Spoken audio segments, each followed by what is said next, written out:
Bonjour à toutes et à tous et bienvenue dans le JT de la revue fiduciaire. Au programme de ce mardi 11 janvier, nouvelle prolongation des aides ad hoc, compte courant d'associés et montant de la garantie financière des ETT pour 2022. C'est parti!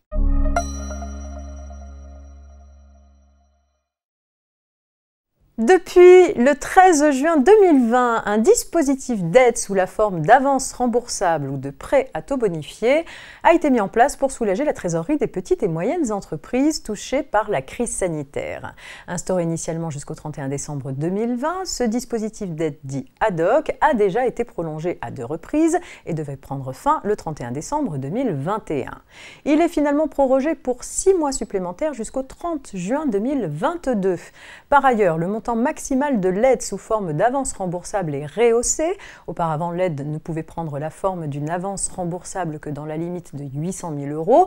Au-delà, elle devait donner lieu à un prêt à taux bonifié.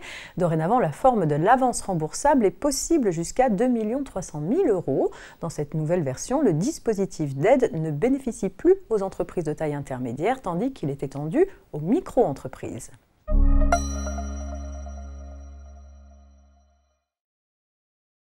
Les intérêts servis aux associés ou actionnaires à raison des sommes qu'ils laissent ou mettent à disposition de la société en plus de leur part de capital, notamment sur leur compte courant, ne sont pas intégralement déductibles du résultat fiscal. Quelle que soit la forme de la société, ils ne sont déductibles que dans une certaine limite calculée en fonction d'un taux moyen de référence. Cette limite s'applique pour chaque compte courant pris isolément.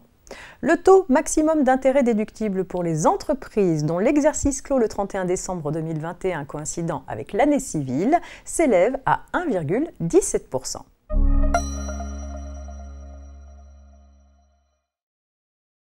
Comme chaque année, un décret fixe le montant minimal de la garantie financière que doivent souscrire les entreprises de travail temporaire afin que puissent être réglés en cas de défaillance de leur part les salaires et indemnités qu'elles doivent ainsi que les cotisations correspondantes.